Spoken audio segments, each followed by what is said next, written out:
This episode of The Mono Rogue brought to you by Skillshare. Click on the link in the description below and the first 1,000 of you lucky ducks are gonna get a free trial membership of the premium experience to continue. That's the thing I said. Big topic, this one. Like, we could do a podcast week after week after week. There are documentaries on this kind of thing. I don't know anything about it. I never participated in anything like that, so I'm gonna have to rely on you and your roguish knowledge base. Quick story. When I went to E3, it used to be an industry-only event. You had to be from a company, so I made up a fake company called Logan Inject One. All our badges said Logan Inject One. I didn't know this. Yeah. But my friend Jonathan Pace said, next year, I'm just going to have a badge that says Dr. Wares. Wares. And he's just going to go around asking people, when will there be a pirated version of this available?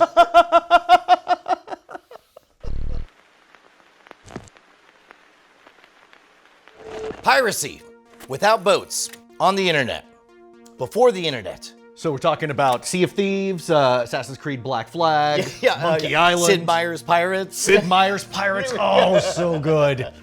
No. This has to be the beginning of an ongoing conversation. There's no way we're gonna pick the exact best way to deal with software video game piracy, but we could pick a provisional favorite and then start the conversation, and then everybody at home can tell us other things we don't know. Okay, so back in the day, like maybe early 80s, people started copying computer games left and right. You would get a floppy disk, the 5 1/4 inch with handwritten, scrawled King's Quest 2 across it or something like that. Do you remember the moment that you figured out that you were engaged in an anti-piracy measure?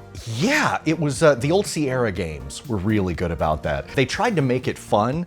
Whenever you would start up a game, it would often have a little mini game where you would have to refer to the instruction manual. Right. And sometimes it was just pick the third word on the 7th page. What is it? Did you get it correct? Oh, no, you didn't. Sorry.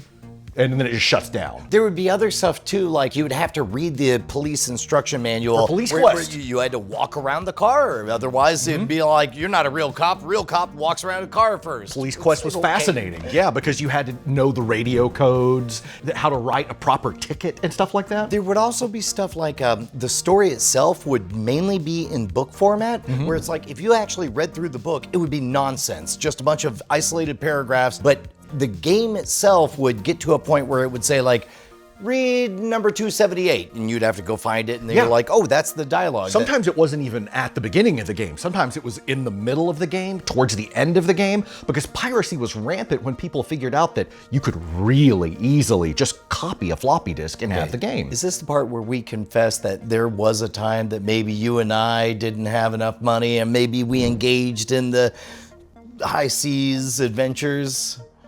No. Great. I'm glad we agree on that. I definitely do not still have a binder full of Sharpies written on CDs. But yeah, in the early days, in the 80s, companies were doing some wacky stuff to try to keep you from pirating. They would have all these weird gizmos, like copy-protected paper that you could only read with the little red. Yeah, with the red filter, right? Because filter. it would have noise over everything. Or I remember like a decoder wheel. Where you had for the Monkey Island solve games. the things. Dial-A-Pirate. I don't even remember which one it was. I just remember having to do homework, and if you lost it, then too bad, so sad. Oh yeah, Elite had a little thing called lens lock, which was something you had to hold up to your screen, a little plastic glass filter so you could read the letters that were on the screen. How often would it make you do that homework? Every time you booted up the game. And if you think about it, some games used to boot from cassette, and that load up time would often take like 10 minutes. I remember Beachhead 2 on the Commodore 64. It took 8 days for that thing to load. At a future date, I will bring some new ideas to the table, but for right now, you have a list of 5 that you like a lot. Now, I've picked these because I like them a lot, but they're also very different. Do you remember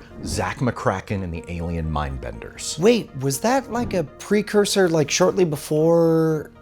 Not id, but Apogee? Nope, it was a LucasArts adventure game. It was the second game to use the Scum engine after Maniac Mansion. Got it. You remember those adventure games like Indiana Jones and the Fate of Atlantis, Grim Fandango, etc. Those were formative for me. Well, this one had a great piracy measure. Whenever Zach would leave the country, he would have to provide an international visa code.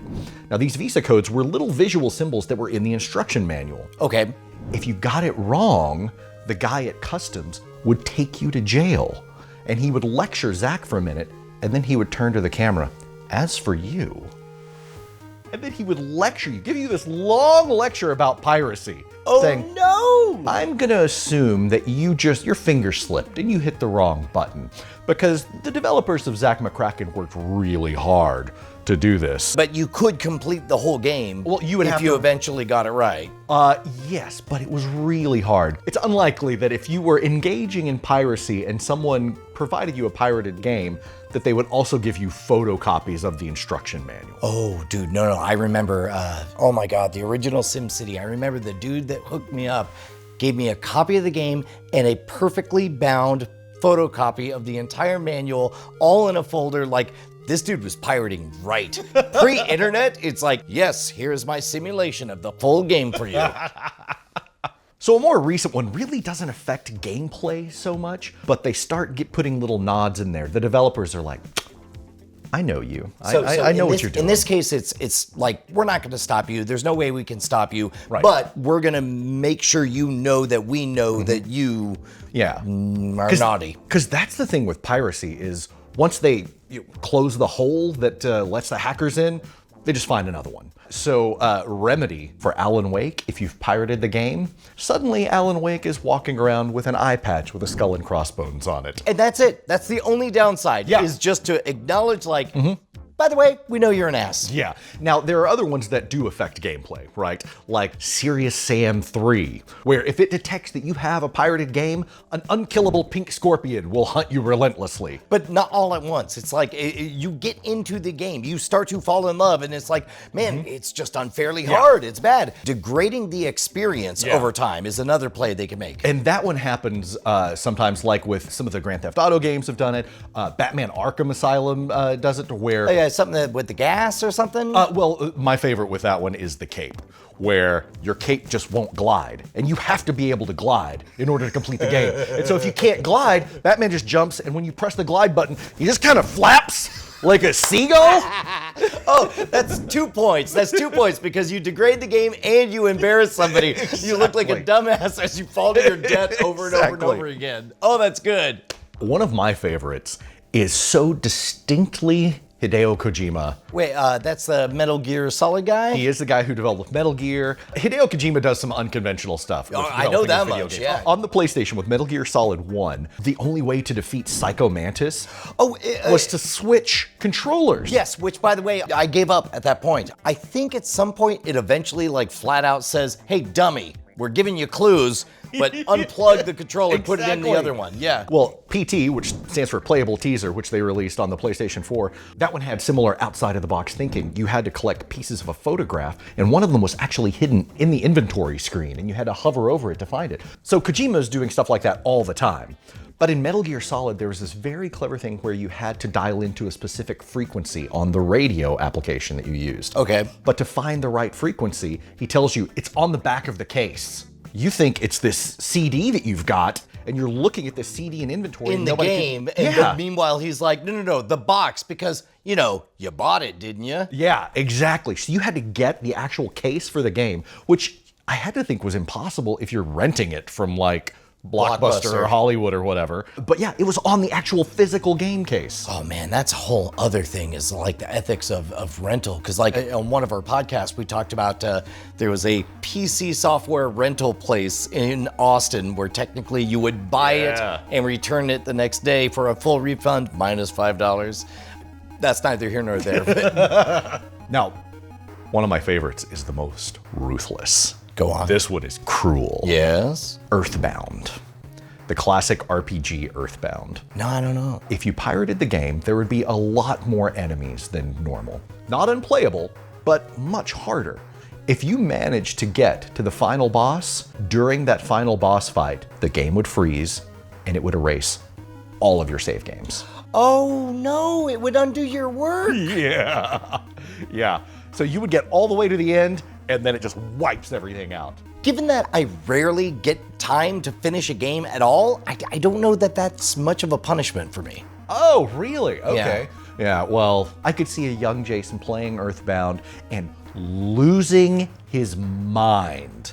Because that one I think was already a particularly challenging game. It was a long RPG. Right. It wasn't like you were playing Super Mario Brothers. You were invested in this. And then at the very end, when you're expecting the big payoff, back when the video game endings were the payoff that you were shooting for, and then to have it all wiped out, I would have wept. I would have broken a controller. I would have gotten grounded. Right on. Okay, so again, we have degrading the game once it figures out that you're a naughty person. Yes.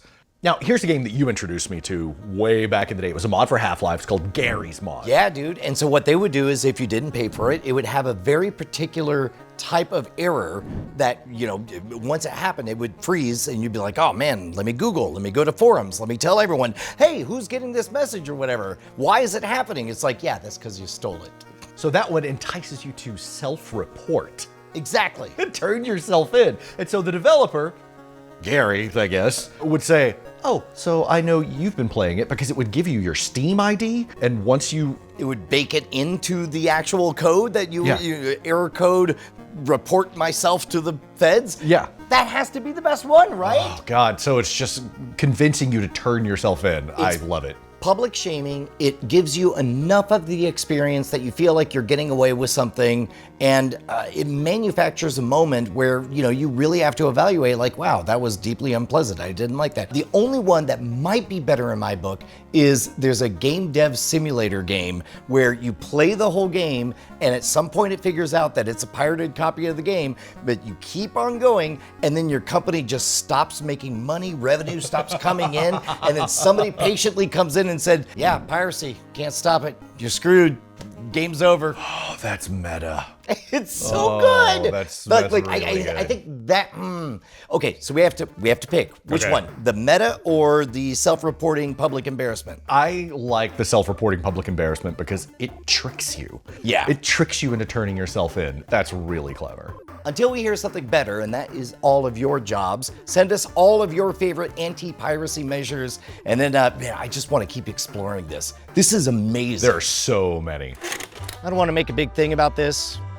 This probably isn't public knowledge, but shortly before he dissolved into a puddle of goo, Jason Murphy said one thing. He looked me right in the eyes and he said, Brian, tell them. What, Jason Murphy? Tell them. Tell them what? Tell them YouTube is a dumpster fire of poop in a bathtub rolling down a hill. What do you mean? What I mean is that when you go to YouTube to learn, there's a lot of garbage out there, and what you need is the curated experience. He got a little choked up here, much like I am. You need to tell them they should get the curated tutorials available at Skillshare. They should join the community for thousands of top quality videos by pros who know what they're doing. Explain to me, like what? For example, new courses like video for Instagram, how to tell an amazing story in under a minute. These are practical, life-saving advice tips that you can get, you can learn and grow. It's the best of what the internet should have been, not the dumpster fire it is. Jason, are you still there? Yes.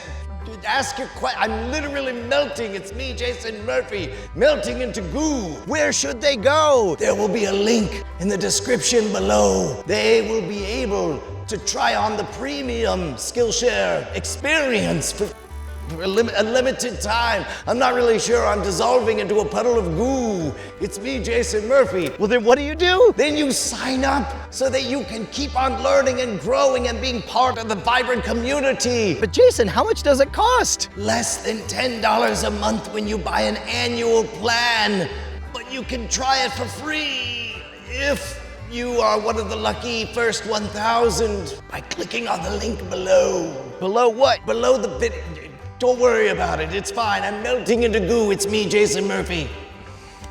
You know, sometimes I think to myself, whatever happened to that old rascal of a horror writer? The world will never know. But we do know that the best of 2021 awaits when you click on that link below. Thank you, Skillshare. Jason Murphy, his soul split in half because he's a horror writer, so half of it is, it'll make sense. Offer and link in the description below. This is not a piracy thing, but do you remember karateka? Oh, yeah. So it's like you could run, and then you hit a button, and you went into fighting stance, and then you fought your way all the way up to the princess, and you got to the girl at the end of the game. And if you walked up still in a fighting stance, she would kick you in the face, and you died. Oh, that's right. You had to exit your fighting stance and run to her.